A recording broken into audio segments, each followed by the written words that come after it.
کیا حال ہے دوستوں؟ امید ہے آپ ٹھیک ہوں گے۔ چلو تو کہانی شروع کرتے ہیں۔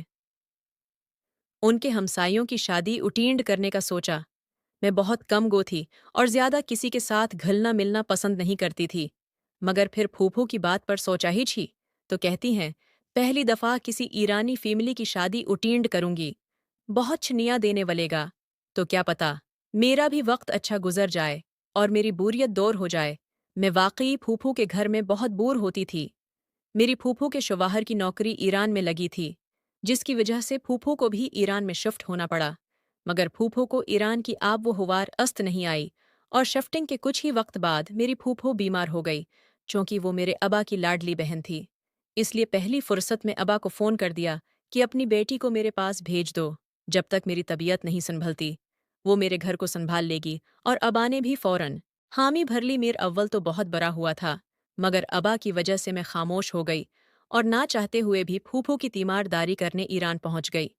مجھے گھر والوں کی یاد آتی تھی، پہلی بار ان سے اتنا دور رہی تھی، اوہو دوسرے ملک میں۔ پھوپھو باہر تھی تو کہیں گھومنا پھرنا بھی نہیں ہو، گھر پر ہی بیٹھی رہتی تھی۔ اب میں نے بھی خود کو تیار کر لیا تھا، باہر نکلتی تو ذہن فرش ہو جاتا، اور اب کچھ دن گزر جانے کے بعد مجھے ایرانیوں کی شادی اٹینڈ کرنے کا موقع ملا تھا، اس لیے میں نے انکار نہیں کیا اور پھوپھو کے ساتھ شادی والے گھر پہنچ گئی۔ تب ایرانیوں کے بارے میں بتاتے ہوئے پھوپھو نے بتایا کہ اس عورت کی یہ دوسری شادی تھی اور دوسرا شوہر بہت کم عمر ہے، جبکہ وہ خود 25 سال کی عورت ہے۔ میں پھوپھو کی بات سن کر حیران تو ہوئی، مگر خاموش رہی۔ میں نے دل میں سوچا نصیب کی بات ہوتی ہے، اس کا پہلا شوہر برا ہوگا، اس نے اسے چھوڑ دیا، اور اب جب اس کی دوسری شادی ہو رہی تھی تو اللہ نے اس کے نصیب میں کم عمر شوہر لکھ دیا۔ اور لوگوں کا کیا ہے، وہ تو ایسے ہی دوسروں کے معاملات میں ٹوے لیتے اور بولتے ہی رہتے ہیں۔ میری پھوپھو بھی یہی کر رہی تھی۔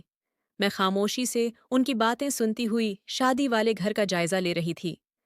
وہ بہت بڑی حویلی والا ایک گھر تھا جہاں ٹھیروں عورتیں جمع تھیں۔ تھوڑی دیر گزری تو دلہن کو لایا گیا، نکاح کی رسم ہوئی، اور بہت سی ایسی رسمیں بھی ہوئیں جن کے بارے میں نے کبھی نہیں سنا تھا۔ میں بہت دلچسپی سے سب دیکھ رہی تھی۔